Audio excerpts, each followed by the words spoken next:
কাজ করা আর সঠিক কাজ করা এর মধ্যে একটা বিস্তর পার্থক্য রয়েছে।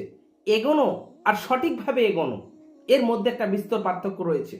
যাওয়া আর সঠিকভাবে যাওয়া এর মধ্যে একটা বিস্তর পার্থক্য রয়েছে। পড়ানো আর সঠিকভাবে স্ট্র্যাটেজি দিয়ে পড়ানো এর মধ্যে একটা পার্থক্য রয়েছে। তো আমার মেন বিষয় হচ্ছে যে আমরা যে সমস্ত জনগণ বা যে সমস্ত লোক যারা আমরা মনে প্রাণে বিশ্বাস করি যে ইসলাম সত্যি আল্লাহর একটা দেওয়া নেয়ামত, আমরা যে পৃথিবীতে এসেছি আমাদের উদ্দেশ্য যদি আমরা সত্যিই মনে করি যে জান্নাত যাওয়ার জন্য, তাহলে আমরা কেন সঠিক আর ভুলের মধ্যে পার্থক্য করতে পারছি না?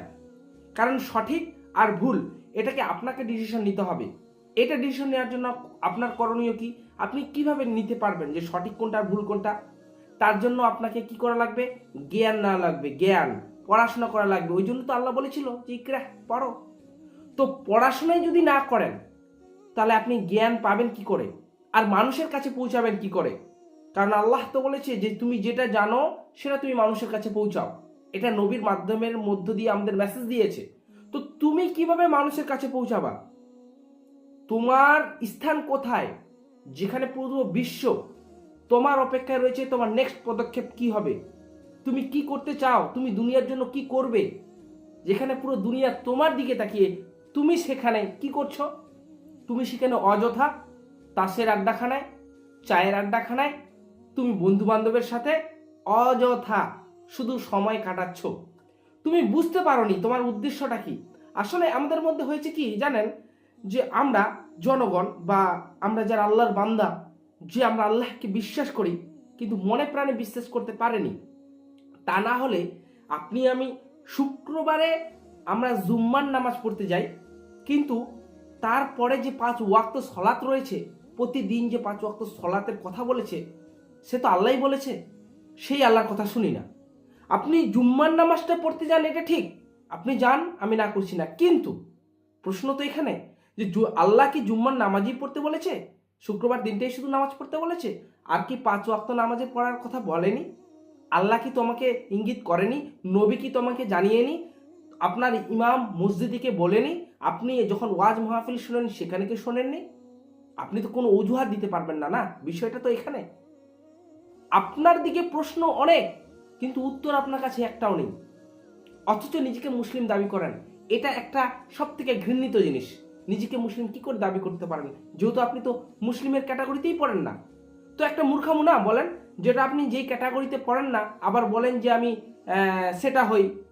আপনি চাকরি করেন না আর বলছেন যে আমি চাকরি করি, তাহলে একটা কেমন দেখায় না বলেন?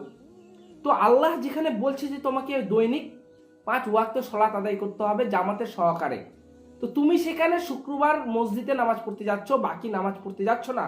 তুমি কি মনে করেছো যে শুক্রবারের নামাজটা মেন আর বাকিগুলো নামাজ মেন নয়? তুমি কি মনে করো যে তোমার ওই শুক্রবারের নামাজের নেকি তোমার খাতে পড়ে যাবে আর বাকিগুলোর জন্য তোমার কিচ্ছু হবে না? তুমি ভেবেছো শুক্রবারে আমি তওবা করে নিব, শুক্রবারে আমি নামাজ পড়ে নিব, বাকি মাপ, তুমি জান্নাত চলে যাবে? দেখেন, আমরা মানুষ, আমরা যদি বিশ্বাস করি তো সেটাকে করি। এখন আপনি হয়তো নিশ্চিত বিশ্বাস করেন না আল্লাহর দেওয়া কথা কোনগুলো, যেগুলো দৈনিক 5 ওয়াক্ত নামাজের কথা বলেছে, নচেত আপনি কেন মানছেন না?